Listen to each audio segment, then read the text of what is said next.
You're listening to the Land Use Podcast, brought to you by the Alberta Land Institute. This is really just a discussion on what the future of this piece of land is going to look like. And out of that discussion comes an easement. If you're limiting your property rights in some capacity, that's a big step for a landowner, especially if it's on a working land like a ranch or a farm. So it's not an easy decision to make. If folks are thinking, how do we get biodiversity to be supported on private landscapes? I think easements, well, maybe not necessarily the fit for everybody, but they can provide a conversation point. Hello and welcome back to another episode of the Land Use Podcast. My name is Aisha Wu with the Alberta Land Institute. Today we'll be discussing conservation easements, but before we start, I would like to acknowledge that the University of Alberta, its buildings, labs, and research stations are primarily located on the territory of the Nehio, Niitsitapi, Métis, Nakota, Dene, Haudenosaunee, and Anishinaabe, lands that are now known as part of Treaties 6, 7, and 8, and homeland of the Métis. The University of Alberta respects the sovereignty, lands, histories, languages, knowledge systems, and cultures of all First Nations, Métis, and Inuit nations. With so many competing demands for land uses, incentivizing conservation can be a challenge. Various frameworks and tools have been introduced to try to address the problem to varying degrees of success. Conservation easements are a tool that have been utilized by landowners across the country. Today's guest, Forrest Hisey, is joining us to talk about his research into the development of Canadian conservation easement policy. Thank you for joining me, Forrest. Could you introduce yourself? So I'm Dr. Forrest Hisey, Assistant Professor of Natural Resource Management in the Department of Ecology and Environmental Studies at Florida Gulf Coast University. Awesome, thank you. So I hear that you have a bit of a personal connection to land use in Alberta. I do, yeah. I grew up on a farm about 30 minutes east of Edmonton, cow-calf operation on a quarter section. And so have always been interested in working lands, especially in Western Canada. A lot of my research is out there. A lot of my passion is still on those landscapes. Yeah, it makes a lot of sense why you would go into this kind of field. Right. Yeah, that and the cliche with my name, it's just great. Of course, it was meant to be, right? Exactly. So to provide a little bit of a background, could you tell me what conservation easements are? Sure. Kind of at the bare bones of it, the foundation, they're just a voluntary agreement between a landowner and a land trust or another accredited organization. So easiest way to think about this is a property owner decides that they care about their land or they want to protect it in some capacity, and it's coming from them. So they go out and maybe they know a local land trust or maybe a bigger organization, and they sit down and they have a discussion about their dreams for their land. So they say, I care about this place. Maybe it's been in my family a couple generations, and I want that protected in some capacity. The organization then decides ecologically how much value that has. They send out some biologists, some ecologists, and then they come back and say, okay, let's start to think about what types of restrictions are acceptable for you and what kind of protections can we provide. So at the end of the day, this is really just a discussion on what the future of this piece of land is going to look like. And out of that discussion comes an easement, which is unique because each one is individually negotiated. The landowner gets to continue using it in some sustainable way. They get to continue living there. It's still their property. They can go and sell it after. But all that changes really is maybe there's some restrictions on resource extraction. Maybe they can't have more of it converted to ag, or maybe they can't, develop it or subdivide it. So at the end of the day, this is just reinforcing good land stewardship between a landowner and whoever's going to come next. Okay. Do you want to just briefly kind of talk about when conservation easements kind of came about and what problem they were created to address? Sure. Yeah. So across the world, really, people have always been thinking and caring about land in different ways. Easements really start to kind of come on the surface, surprisingly, in the late 1800s. You have these private landowners or these communities in New England in the United States who are watching the timber industry really take off, and they're seeing their forests get clear cut. And so what they start to do is just buy pieces of land for use and protection. So they're just buying land not to do anything with it. And that kind of stays that way for a little bit. They're not really easements because they're not called that. There's no legislation, but it's just landowners caring. about the land. In about the 1950s, a fellow by the name of William White creates this idea of an easement. He writes it down, kind of the first instance we see in the literature. By about the 70s in the United States, easement policy starts to take off. So states are getting involved with this. They're starting to codify it in legislation. Canada, right, we're looking south. We are a little bit late to the party. And by the 1990s, the late 80s, early 90s, the provinces start to notice that private land conservation could be a really interesting tool for landowners, for conservation organizations, and just, the community at large. Um, and so really, if we're thinking about Canada and Alberta specifically, early 90s is the starting of easements appearing on the scene. By about 2002, every jurisdiction, so all provinces and territories in Canada, have some type of legislation that allows for easements, or at least the idea. So then for your research, what were you looking at specifically? Yeah, so originally my easement work is with my dissertation from the University of Toronto, Mississauga, and I really wanted to understand what was motivating people. So I wanted to get out on the land and talk to landowners, especially out west around native grasslands, which are some of the most endangered landscapes globally, and places that I grew up with, places that I'd spent time. So I figured that's, passion and an academic interest, they fit well.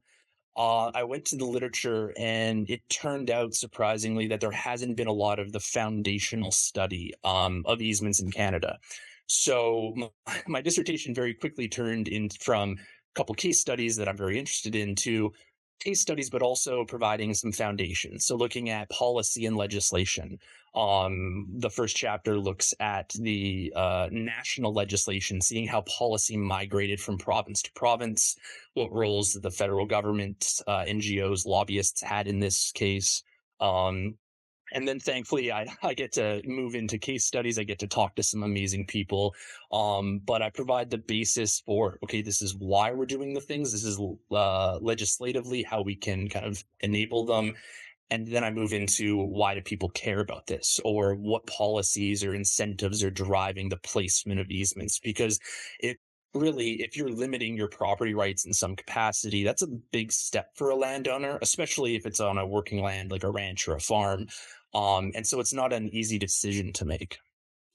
Who did you talk to for your case studies? Yeah, so there's a couple ranches in southern Alberta. The Waldron Ranch is pretty notorious for having one of the largest easements in Western Canada. They have, I think, now almost 120,000 acres in easement. So they own it still. It's a grazing cooperative made up of at least 60 ranchers. I think that number shifted a little bit in recent years. But they partnered with the Nature Conservancy of Canada, and so they have a really unique story, a really unique kind of model for community ranching, and also conservation, because this is all native grass for the most part that's protected perpetually because of the easement. There's other stakeholders and case studies that I talk to that are smaller.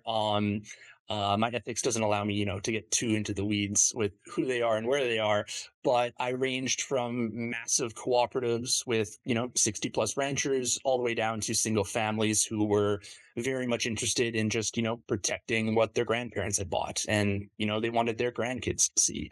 And that's the beauty of easements, is they're so flexible that you can take it from a very business kind of centric model with a ton of different folks that are invested in growing their business, but at the same time, it can just also be a very personal thing.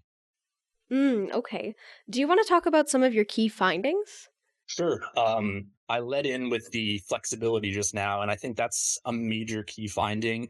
I mentioned earlier that easements are unique, so everybody who puts an easement has to negotiate it on their own, or with a lawyer and financial experts and such, and also land trust experts, or the organization that they're working with provides expertise. But it's hard to say this is an easement. That will just be repeated over and over. So when people hear the word conservation easement, they get kind of nervous because everybody's is different. And that's actually a strength. This idea of diversity is nobody's piece of land is the exact same. And what an easement does is understand that and try to support that. And so what I've found is usually nowadays easements, especially in Alberta around working lands, focus on no till, so no more agricultural conversion, no development, and no subdivision. They're not too particular about how many trees you can cut down, or how much um, rotational grazing you're doing, for example. By and large, they really are working to keep intact lands healthy and intact because they want folks to be able to be supported with the land use that they're already doing. Right? If you're putting an easement on, it's to almost reward you in this case that you've done such a good job that this piece of land is ecologically valuable. That's another key finding that really segues nicely into these are private pieces that can really build a mosaic of conservation. So if we think about all of the animals, all of the species that are moving from, protected areas, parks, other biodiverse areas that are under some type of protection, what happens is there's a patchwork or a checkerboard of public and private land usually. And so, what an easement can really do effectively is start to fill in that checkerboard. And so, it's still private, it's still being used, there's still some type of livelihood there, some type of family there, or a landowner. But at the end of the day, it's still providing ecological benefits in addition to the economics. They do a really good job of balancing the two. So you were talking about, private land conservation. So I'm curious to know then, is land conservation mainly spearheaded just by private individuals or groups?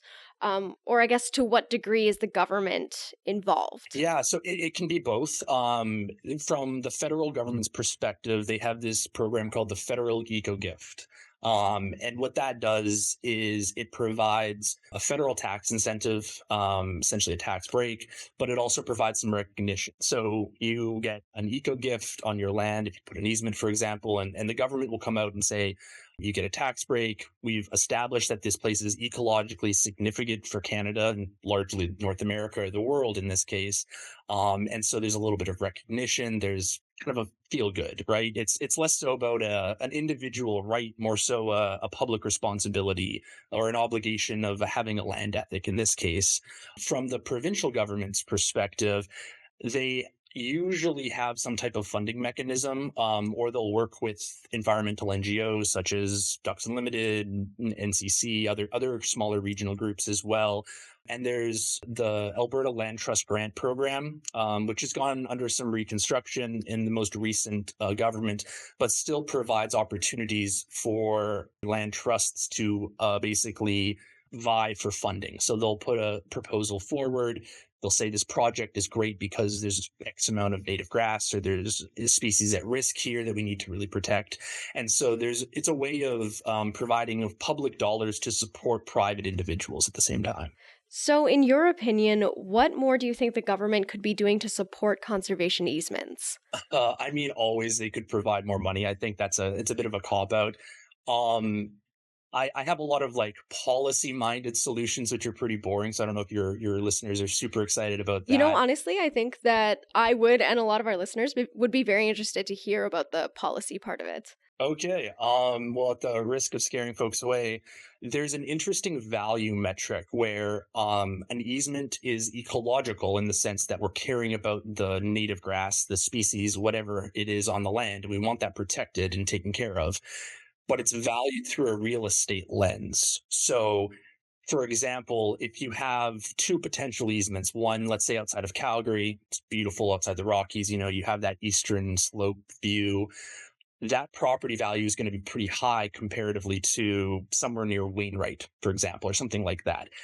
There might actually be more ecological value in the Wainwright property, for example, but the real estate value is different between the two. And so how easements work is when they're paid out to the landowner, it's usually a one-time payment of about 20 to 30% of their property value. And so you can start to see how there might be a discrepancy in some cases. Now, I'm not saying this is a blanket issue, but I've talked to some groups and I've seen in my research where there could be an opportunity to really get the true value for the landowner in this case and provide kind of a better understanding of the economic and ecologic values that are going into an easement valuation metric right now. That's a great point. I never even would have considered that. That's really interesting. Yeah, and Alberta is such a fascinating and diverse landscape, just like physiographically. So you have the boreal forests, you have the eastern slopes, you have grasslands, badlands, aspen parkland. And so easements are great because they can work in so many different places. All they need is enabling legislation, a willing landowner, and some type of private property. And so it's a really cool province to look at private land ownership and private conservation, but at the same time, you start to see these discrepancies and these issues start to manifest a bit. Yeah, for sure. Was there anything that surprised you about any of your findings? Yeah. So right off the bat, when I did that really foundational piece of kind of policy tracing and analysis, maybe naively, I assumed that there was going to be pushback politically. I assumed that there was going to be certain parties, certain governments that weren't interested, right? It's easy to think nowadays when we have more disagreement than agreement in politics. And I just kept finding that this was one of the least political issues ever.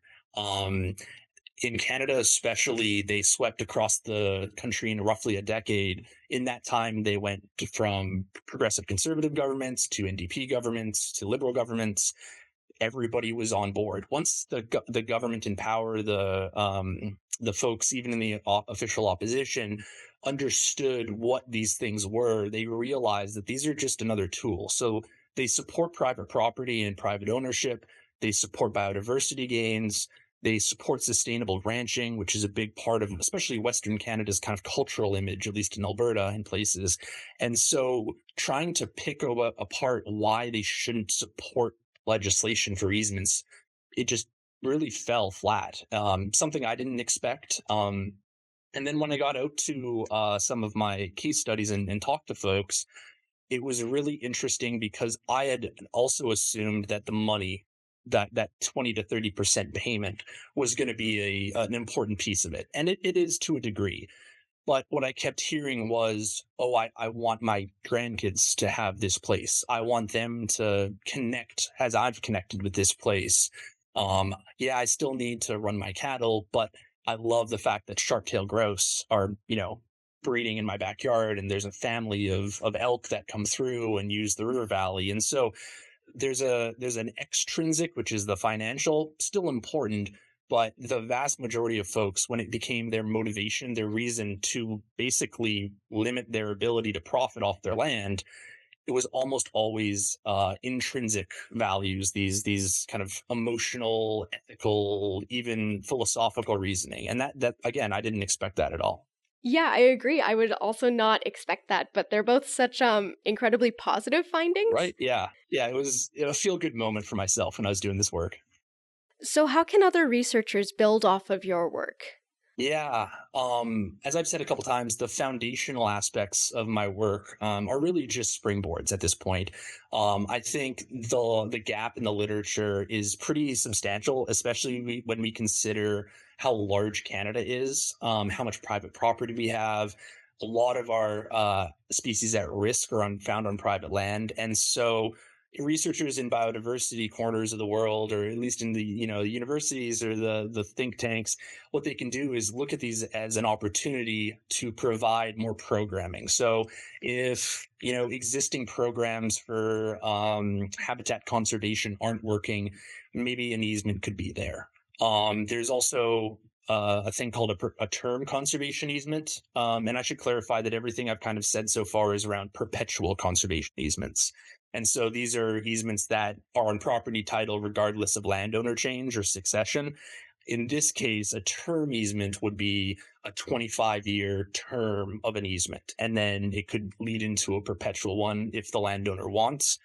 They're very, very much in the pilot stage. There's one program that I've done work with in southwestern Saskatchewan, and they show great promise in certain areas with certain communities. And so out of this, if folks are thinking, how do we get people to kind of care more? How do we get biodiversity to be supported on private landscapes? I think easements, well, maybe not necessarily the fit for everybody, but they can provide a conversation point moving forward. Absolutely. It provides an option for people because it really does sound like there is already that care there that people do want to contribute to conservation. Yeah, exactly. Exactly. I think at the end of the day, a lot of people care deeply about their land, and this provides an opportunity to show that. One of the folks that I interviewed, and who's now become a good friend of mine, said when you have easements kind of sprinkled through a landscape, you have a community of conservationists. You have that ethic built on the land because if they're perpetual, and most easements are at this point, the next generation of landowner has to abide by those, and they get told that when they are interested in the land. The real estate agent should say this has a conservation easement, meaning maybe you can't develop it all or you can't subdivide it. And if they're okay with that, it just kind of extends this idea of stewardship beyond the grave, so to speak. Not to get too morbid, but beyond the previous owner. And I think that's a really beautiful statement, especially when we're caring about open space, we're caring about our working lands and agricultural families in this day and age. And so these are really a supportive tool. Perpetuity is scary. I fully understand that as a farm kid. I totally get that. But there's a lot more nuance to these. And just having this conversation is so great because maybe an easement doesn't work for you. Maybe it's something else, a habitat agreement, a different program, for example. But it just showcases that you're still caring because this is your place, this is your home, and hopefully for future generations as well. Yeah, for sure. Surprisingly, we're already kind of coming to the end of our time here. But before we wrap up, is there anything that you wanted to talk about that we didn't get to, or do you have any concluding thoughts? Um, that's a good question. I think I mean I could talk about this for days on end. I'd like to probably reiterate that Alberta has one of the most unique easement frameworks from their funding model with the provincial government, the Alberta Land Trust Grant Program, and it is currently being restructured. And there's discussions internally with the provincial government. It's the only place in Canada that I found where the provincial government said, we're going to provide money and we care about this. We care about giving private landowners the ability to make their mark on the land in a positive way. Before easements, if you wanted to do this work, you would either have to donate the land to make a park or something, or you would have to just sit on it and, hope that the next generation of landowner was going to take on your wishes. And so I think Alberta has a really fascinating opportunity to really readjust their easement, the potential for easements, so it can, be an even bigger tent. So more people, more opportunity for landowners to really make their mark. And then also for the next generation, because I remember what I was doing on the farm when I was growing up, and I don't have kids yet, but like if I do and I have a large piece of land, I want them to be able to spend that time and enjoy what I enjoyed as well. That's a great way to conclude the episode. But quickly, where can people go to learn more about this? Thank you. Yeah. So what they can do, they can just Google my name. I'm getting my feet wet down here in Florida, literally and figuratively. And so I'm hoping to extend my private land conservation and easement research in a comparative sense between Canada and the United States. And so they can reach out via email. I don't have a website yet, unfortunately. I've also got a litany of papers that are in review or being published as we speak on easements, specifically in Canada as well.